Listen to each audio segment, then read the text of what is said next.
ರಾಜರೇ, ನಿಮ್ಮ ಪ್ರಶ್ನೆ ಏನದ? ಜಗತ್ತಿನೊಳಗೆ ಯಾರು ದೊಡ್ಡವರು? ಅದಕ್ಕೆ ನಾವು ಉತ್ತರ ಹೇಳ್ತೀನಿ ಅಂದ. ಮಹಾರಾಜ ಹೇಳಿ ಅಂದ. ಅವಾಗ ಮೊದಲನೇ ಪಂಡಿತ ಹೇಳಿದ, ಈ ಜಗತ್ತಿನೊಳಗ ಯಾರು ಲಕ್ಷ ಗಳಿಸಿರ್ತಾರ, ಕೋಟಿ ಗಳಿಸಿರ್ತಾರ, ಅಬ್ಜ ಸಂಪತ್ತ ಗಳಿಸಿರ್ತಾರ, ಅವರು ಬಹಳ ದೊಡ್ಡವರು ಅಂದ. ಎರಡನೇ ಪಂಡಿತ ಇದ್ನಲ್ಲ, ಪಂಡಿತರ ಸಾಲ ಇತ್ತದು. ಎರಡನೇ ಪಂಡಿತ ಎದ್ದ, ಮಹಾರಾಜರ ನೀವು ಕೇಳಿದ ಪ್ರಶ್ನೆಗೆ ಸರಿಯಾದ ಉತ್ತರ ಇದು ಅಲ್ಲ, ಇದು ತಪ್ಪದ ಉತ್ತರ. ಆದ್ದರಿಂದ ನಿಮ್ಮ ಪ್ರಶ್ನೆಗೆ ಉತ್ತರ ನಾ ಹೇಳ್ತೀನಿ ಅಂದ ಎರಡನೇ ಪಂಡಿತ. ಅವಾಗ ಮಹಾರಾಜರು ಆಯ್ತು ಹೇಳಿ ಅಂದ್ರು. ಎರಡನೇ ಪಂಡಿತ ಅಂದ, ಲಕ್ಷ ಕೋಟಿ ಅಬ್ಜ ಗಳಿಸಿದವರು ದೊಡ್ಡವರಲ್ಲ. ಯಾರು ಒಂದಿಷ್ಟು ಕನಕ ಕಾಂಚನ ವಸ್ತು ಒಡವೆ ವಜ್ರ ವೈಡೂರ್ಯ ಗಳಿಸಿರ್ತಾರಲ್ಲ ಅವರು ಬಹಳ ದೊಡ್ಡವರು ಅಂದ ಎರಡನೇ ಪಂಡಿತ. ಮೂರನೇ ಪಂಡಿತ ಅವ ಹೆಂಗೆ ಸುಮ್ಮ ಕೊಡ್ತಾನೆ? ಇವ್ರು ಹೇಳಿದ್ದ ಕರೆ ಅಂತ ಸುಮ್ಮ ಕೊಡೋಕ್ಕಾಗ್ತದೇನು? ಮೂರನೇ ಪಂಡಿತ ಎದ್ದ, ಮಹಾರಾಜರ ನೀವು ಕೇಳಿದ ಪ್ರಶ್ನೆಗೆ ಸರಿಯಾದ ಉತ್ತರ ಇದು ಅಲ್ಲ, ಉತ್ತರ ತಪ್ಪದ ಅಂದ. ಅವಾಗ ಮಹಾರಾಜ ಅಂದ, ಮತ್ತೆ ನಿನ್ನ ಪ್ರಕಾರ ಯಾರು ದೊಡ್ಡವರು?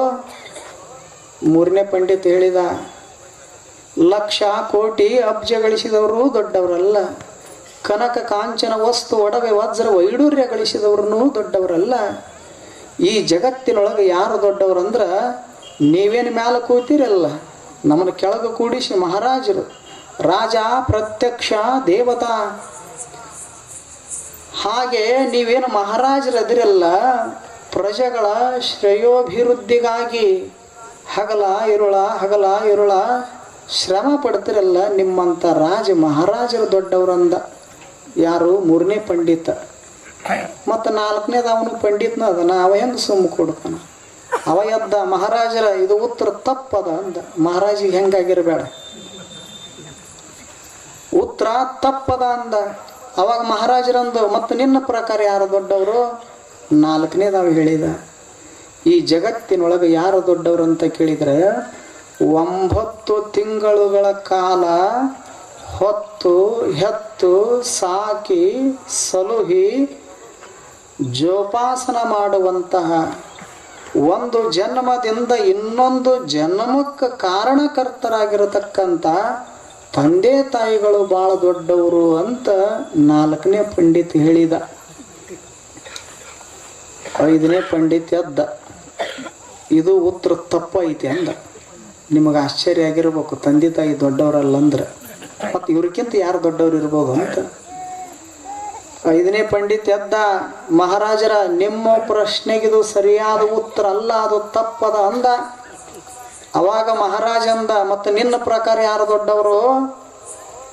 ಏನು ಎದ್ದಿದ್ನಲ್ಲ ಐದನೇ ಪಂಡಿತ, ಪಂಡಿತರೊಳಗೆ 2 ಪ್ರಕಾರ, ಪುಸ್ತಕದ ಪಂಡಿತರು ಬ್ಯಾರೆ, ಅನುಭವದ ಪಂಡಿತರು ಬ್ಯಾರೆ. ನೋಡಿ ಕೇಳಿ ಮುಟ್ಟಿ ಸ್ವತಃ ಸ್ವಾನುಭಾವವನ್ನು ಹೊಂದಿರತಕ್ಕಂಥ ಪಂಡಿತರು ಬೇರೆ, ಪುಸ್ತಕದೊಳಗೆ ಯಾರೋ ಬರೆದದ್ದನ್ನು ಓದಿ ಒಂದಿಷ್ಟು ತಲೆಯಾಗ ಹಾಕ್ಕೊಂಡು ತುಂಬಿಕೊಂಡು ಸ್ಮೃತಿ ಪಟಲದೊಳಗೆ ಅದನ್ನು ಸಂಗ್ರಹ ಮಾಡಿಟ್ಟುಕೊಂಡು ಅದನ್ನು ಹೇಳೋರಿಗೆ ಪುಸ್ತಕದ ಪಂಡಿತರಂತಾರೆ. ಸ್ವತಃ ಅನುಭವಿಸಿ ಏನು ಒಂದಿಷ್ಟು ಜಗತ್ತಿನೊಳಗೆ ಕಂಡದ್ದನ್ನೆಲ್ಲ ಕೇಳಿದ್ದನ್ನೆಲ್ಲ ಮಾಡಿದ್ದನ್ನೆಲ್ಲ ಸ್ವತಃ ಅನುಭವಿಸಿರ್ತಾರಲ್ಲ ಅವರಿಗೆ ಅನುಭವಿ ಪಂಡಿತರು ಅಂತ ಕರೀತಾರೆ. ಈಗೇನು ಮೊದಲ 4 ಜನ ಉತ್ತರ ಹೇಳಿದ್ರಲ್ಲ ಅವರು ಪುಸ್ತಕದ ಪಂಡಿತರು. ಇವ ಏನು ಎದ್ದಾನಲ್ಲ ಈಗ ಐದನೇ ಪಂಡಿತ, ಇವ ನಿಜವಾದ ಅನುಭವಿ ಪಂಡಿತ ಆಗಿದ್ದ. ಇವ ಹೇಳಿದ, ನೋಡಿ ಮಹಾರಾಜರೇ, ಲಕ್ಷ ಕೋಟಿ ಅಬ್ಜ ಧನ ಸಂಪತ್ತು ಗಳಿಸಿದವರು ದೊಡ್ಡವರಲ್ಲ. ಯಾಕೆ ದೊಡ್ಡವರಲ್ಲೋ ಅಂತ ಮಹಾರಾಜ ಕೇಳಿದ. ಯಾಕೆ ದೊಡ್ಡವರಲ್ಲ ಅಂದ್ರೆ, ಲಕ್ಷ ಕೋಟಿ ಯಾರಿಗೆ ಸುಖ ಕೊಟ್ಟದ ಹೇಳಿ ಅಂದ. ನಿಮಗೆ ಸುಖ ಕೊಟ್ಟದನ ಲಕ್ಷ ಕೋಟಿ? ಆ ಲಕ್ಷ ಇದ್ದಿದ್ದಕ್ಕನ ಈ ಕಡೆ ಲಕ್ಷ ಕಡಿಮೆ ಆಗ್ಯದ ನಮ್ಮದು, ಹೌದಲ್ಲ? ಈಗ ಲಕ್ಷ ಇದ್ದವ್ರು ಬಂದಾರನ ಇಲ್ಲಿ? ಅಪರೂಪಕ್ಕೆ ಬಂದಿರಬಹುದು. ಲಕ್ಷ ಕೋಟಿ ಸಂಪತ್ತು ಬರ್ತದ ಹೋಗ್ತದ, ಅದು ಯಾರಿಗೂ ಸುಖ ಕೊಟ್ಟಿಲ್ಲ. ಯಾರಿಗೂ ನೆಮ್ಮದಿಯನ್ನ ನೆಲೆಗೊಳ್ಳುವಂತೆ ಮಾಡಿಲ್ಲ. ಬಸವಣ್ಣವ್ರು ಹೇಳಿಲ್ಲ, ಸಿರಿ ಎಂಬುವುದೊಂದು ಸಂತೆಯ ಮಂದಿ ಕಂಡಯ್ಯ. ಇಂಡಿಯೊಳಗ ಸಂತೆ ನಡೀತದ, ಬೆಳಗಿನ ಜಾವ ಯಾರು ಇರೋದಿಲ್ಲ ಸಂತಿಯೊಳಗ. ಮಧ್ಯದೊಳಗ ಸಾವಿರ ಸಾವಿರ ಜನ ನೆರಿತಾರ, ತಮಗೆ ಬೇಕಾದ ವಸ್ತುಗಳನ್ನು ಖರೀದಿ ಮಾಡ್ಕೋತಾರ. ಆ ಬಳಿಕ ಸಂಜೆ ತಮ್ಮ ತಮ್ಮ ಮನೆಗೆ ಹೋಗಿ ಬಿಡುತ್ತಾರೆ. ಮುಂಜಾನೆ ಯಾರೂ ಇರಲಿಲ್ಲ, ಮಧ್ಯದೊಳಗೆ ಸಾವಿರಾರು ಜನ ಬಂದರು ಹೋದರು, ಸಂಜೆಗೂ ಯಾರೂ ಇರಲಿಲ್ಲ. ಆದಿಯೊಳಗೂ ಇಲ್ಲ, ಅಂತ್ಯದೊಳಗೂ ಇಲ್ಲ, ಮಧ್ಯದೊಳಗೆ ಬಂದರು ಹೋದರು. ಹಾಗೆ ಲಕ್ಷ ಕೋಟಿ ಸಂಪತ್ತನ್ನು ಬರುವಾಗ ನಾವ್ಯಾರೂ ತಂದಿಲ್ಲ, ಹೋಗುವಾಗ ಯಾರೂ ಒಯ್ದಿಲ್ಲ. ಮಧ್ಯದೊಳಗೆ ಒಂದಿಷ್ಟು ವ್ಯವಹಾರ ಮಾಡುವಾಗ ಲಕ್ಷ ಬರ್ತದ ಹೋಗ್ತದ, ಕೋಟಿ ಬರ್ತದ ಹೋಗ್ತದ. ಅದು ಅಸ್ಥಿರ, ಅಶಾಶ್ವತ, ಅದು ಸುಸ್ಥಿರ ಅಲ್ಲ, ಶಾಶ್ವತ ಅಲ್ಲ. ಅದು ಯಾರಿಗೂ ಸುಖ ಕೊಟ್ಟಿಲ್ಲ. ಆದ್ದರಿಂದ ಯಾವುದು ಶಾಶ್ವತ ಅಲ್ಲ, ಯಾವುದು ಸ್ಥಿರ ಅಲ್ಲ ಅಂದ ಬಳಿಕ, ಯಾರಿಗೂ ಸುಖ ಕೊಟ್ಟಿಲ್ಲ ಅಂದ ಬಳಿಕ ಅದು ಹೆಂಗೆ ದೊಡ್ಡದಾಗುತ್ತದೆ ಜಗತ್ತಿನೊಳಗೆ? ಆದ್ದರಿಂದ ಅದು ದೊಡ್ಡದಲ್ಲ. ಅಂಥವ್ರು ಗಳಿಸಿದವರು ಯಾರೋ ದೊಡ್ಡವರಲ್ಲ. ಮತ್ತು ಕನಕ ಕಾಂಚನ ವಸ್ತು ಒಡವೆ ವಜ್ರ ವೈಡೂರ್ಯ ಗಳಿಸಿದವರು ಅವರು ದೊಡ್ಡವರಲ್ಲ. ಬಂಗಾರ ಬೆಳ್ಳಿ ಯಾರಿಗಾರ ಶಾಂತಿ ಕೊಟ್ಟದೆ? ಇನ್ನೂ ಜಗಳ ಹಚ್ಚಿ ಮೋಜು ನೋಡ್ಯದ. ಯಾರಿಗಾರ ಒಂದಿಷ್ಟು ಇಷ್ಟೆಲ್ಲ ಬಂಗಾರ ಇದ್ರೂ ಸಹಿತ ನಾವು ಯಾರೂ ಹೊಡೆದಾಡಿಲ್ಲ, ಮನಸ್ತಾಪ ಮಾಡಿಕೊಂಡಿಲ್ಲ ಅನ್ನೋರು ಒಬ್ಬರ ಸಿಗ್ತಾರೇನು? ಸಾಲುಟಿಗೆ ಅದಾರನ?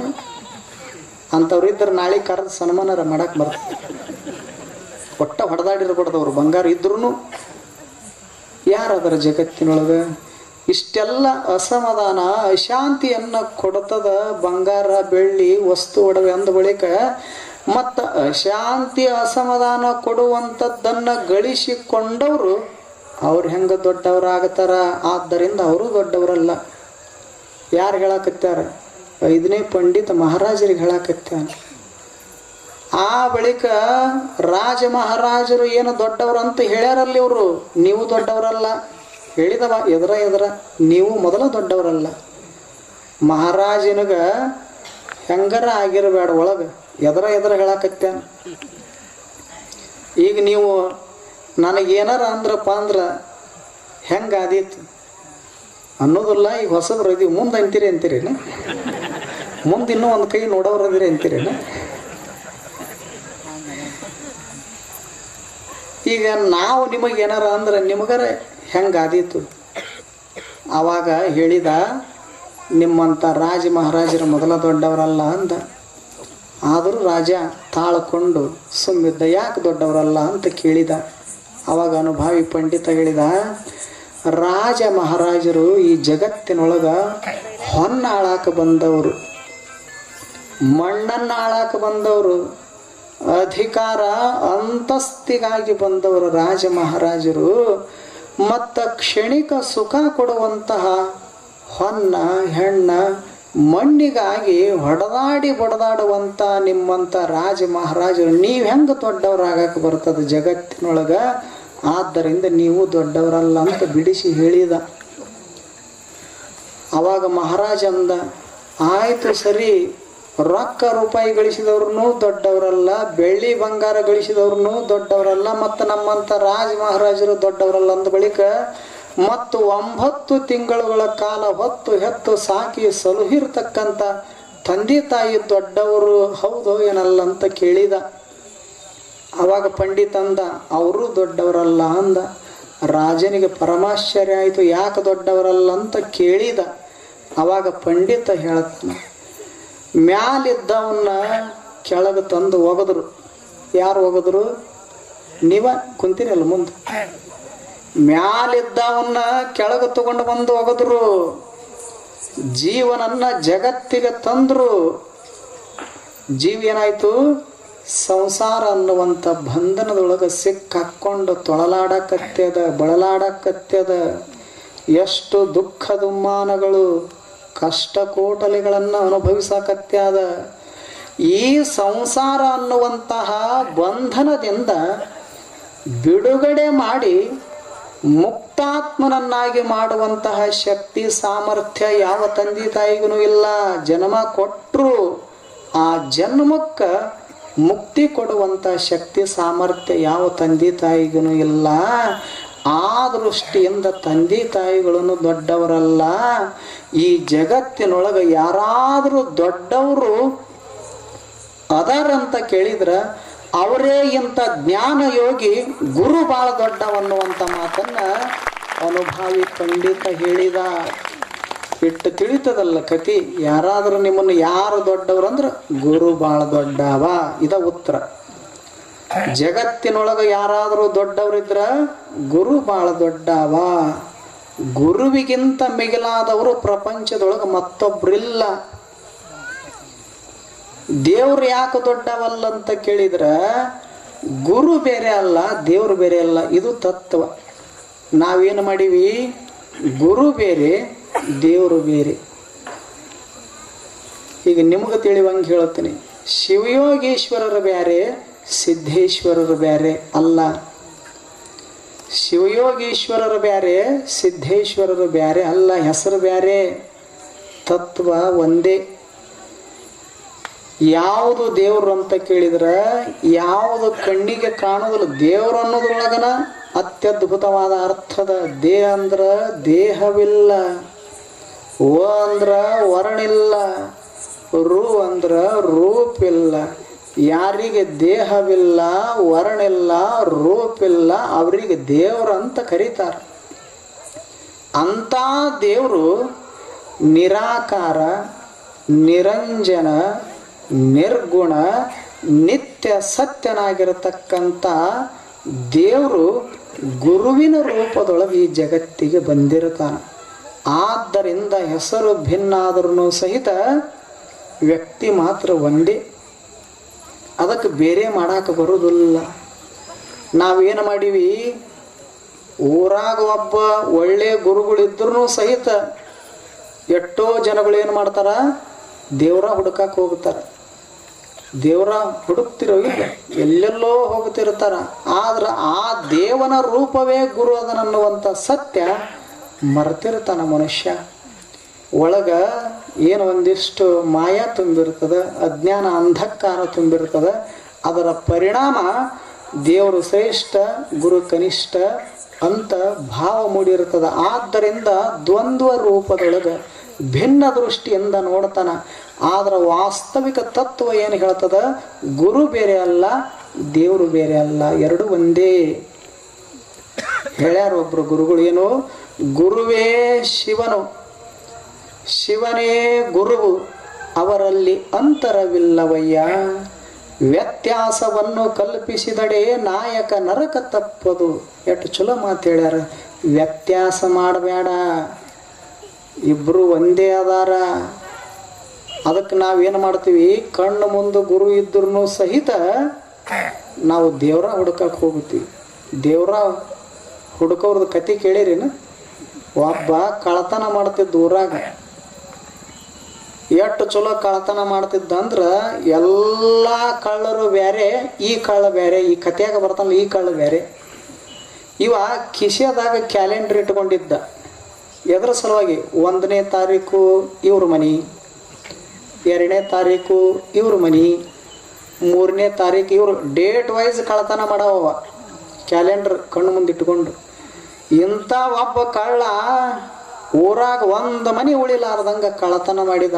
ಊರು ಜನಗಳಿಗೆ ಚಿಂತೆ ಶುರುವಾಯಿತು. ಇವನು ಹೆಂಗಾರ ಮಾಡಿ ಊರು ಬಿಡಿಸ್ಬೇಕಂತ ವಿಚಾರ ಬಂತು.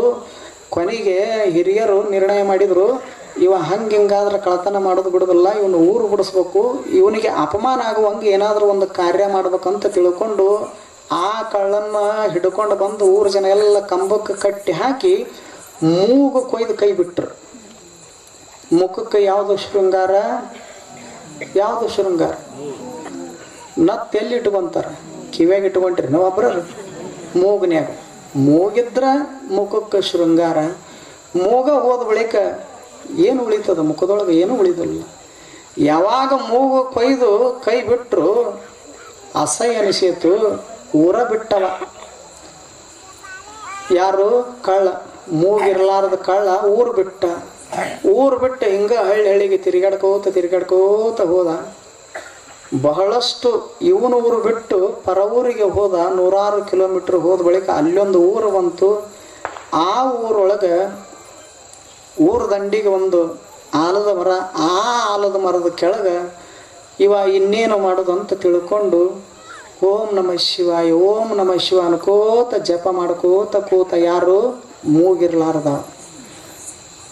ಆ ಊರಿನ ರೈತರು ಇರ್ತಾರಲ್ಲ, ಹೊಲ ಉಳುಮೆ ಮಾಡಕ್ಕೆ ಹೋದಾಗ ಇವನ್ನ ಆಲದ ಗಿಡದ ಕೆಳಗೆ ಏನು ತಪಸ್ಸ ಮಾಡ್ತಿದ್ನಲ್ಲ, ನಾಮಸ್ಮರಣೆ ಮಾಡ್ತಿದ್ನಲ್ಲ, ಇವನ್ ನೋಡಿದ್ರು.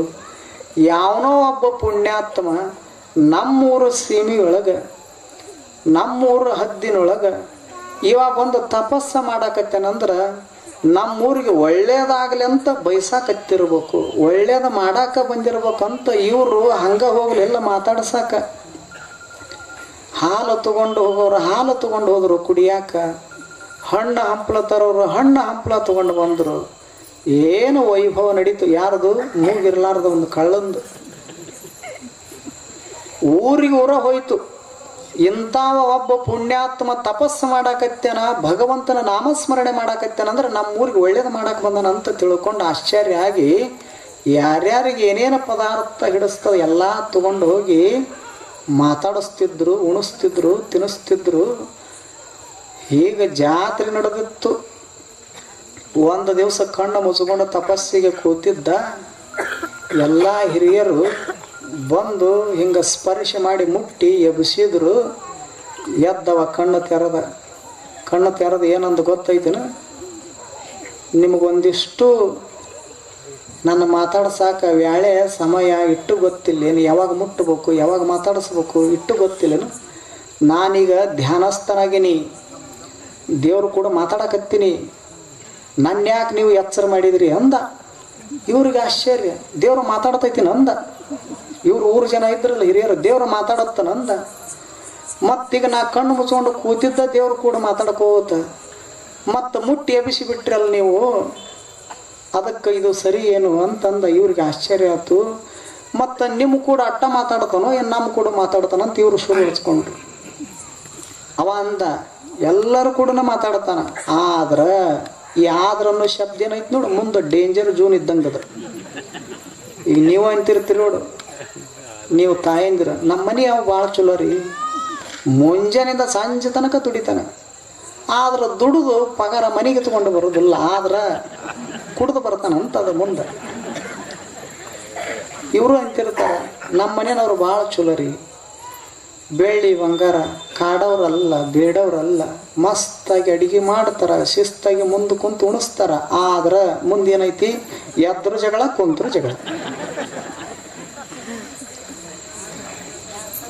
ನಮಗೂ ಹೇಳಿ ಕಳಿಸ್ಯಾರ, ಸಾಲೋಟಿಗೆ ಭಕ್ತರು ಸಾಲೋಟಿಗೆ ಊರಿನಂತ ಊರ ಇಲ್ಲ ಅಂತ ಕಳಿಸ್ಯಾರ, ಆದ್ರೆ ಕುಂದ್ರಾಕ್ ಬರೋಲ್ದು.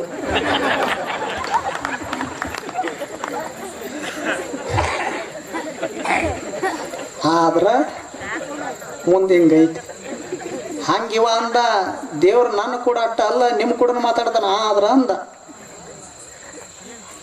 ಇವ್ರಂದ್ರು ಮತ್ತೇನು ಆದ್ರ ಅಂದ್ರು, ಯಾರಿಗೆ ಮೂಗಿರುದಿಲ್ಲಲ್ಲ ಅವ್ರು ಕೂಡ ಮಾತಾಡ್ತಾನ ಅಂದವ. ಈಗ ಅವನಿಗೆ ಮೂಗಿಲ್ಲಲ್ಲ, ಯಾರಿಗೆ ಮೂಗಿರೋದಲ್ಲ ಅವ್ರು ಕೂಡ ಮಾತಾಡ್ತಾನ ಅಂದ. ಮತ್ತಿದ್ದವ್ರ ಗತಿ ಏನಾಗ್ಬೇಕೀಗ?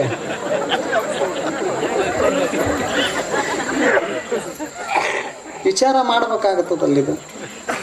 ಭಾಳ ಮೂಗು ಮುಖಕ್ಕೆ ಶೃಂಗಾರ, ಉಸಿರಾಟದ ಕ್ರಿಯೆ ನಡೆದ ಮೂಗಿನಿಂದ. ದಿವಸಕ್ಕೆ ಎಷ್ಟು ಉಸಿರಾಟದ ಕ್ರಿಯೆ? 24,600 ಸರ್ತಿ ಉಸಿರಾಟದ ಕ್ರಿಯೆ ನಡೀತದೆ. ಉಸಿರು ಒಳಗ ತಗೋತಾನ, ಹೊರಗೆ ಬಿಡ್ತಾನಲ್ಲ. ಒಂದು ದಿವಸಕ್ಕೆ 24,600 ಸರ್ತಿ ಉಸಿರಾಟದ ಕ್ರಿಯೆ ನಡೀತದ ಮನುಷ್ಯಂದು. ಮತ್ತು ಇಂಥ ಉಸಿರಿನ ಮ್ಯಾಲನ ಬದುಕಿನ ಹಸಿರ. ಉಸಿರ ಹೋದ ಬಳಿಕ ಇನ್ನೇನದ? ಮೂಗ ಹೋದ ಬಳಿಕ ಎಲ್ಲಿ ಉಸಿರಾಟ ಮಾಡೋ? ಕಿವಿಯಿಂದ ಮಾಡ್ತಾನ. ವಿಚಾರ ಮಾಡಿದ್ರು, ಏನೋ ಮೂಗು ಮಹತ್ವದ್ದು, ಏನೋ ಮೂಗ ಕಳ್ಕೊಂಡು ದೇವ್ರು ಕೂಡ ಮಾತಾಡೋದು ಮಹತ್ವದ್ದು. ಯಾವಾಗ ಮೂಗಿರ್ಲಾರ್ದವ್ರು ಕೂಡ ಮಾತಾಡ್ತಾನೆ ಅಂದು ಕೂಟೇನೆ ಎಲ್ಲರೂ ಹಿಂದಕ್ಕೆ ಸರಿದ್ರು. ಮತ್ತು ಊರಂದ ಬಳಿಕ ಒಬ್ಬಿರವನಲ್ಲ ಗಟ್ಟುಳವ ಅವ ಮುಂದೆ ಬಂದ ನಂದು ಹೋದ್ರೆ ಹೋಗಲ್ದ್ಯಾಕ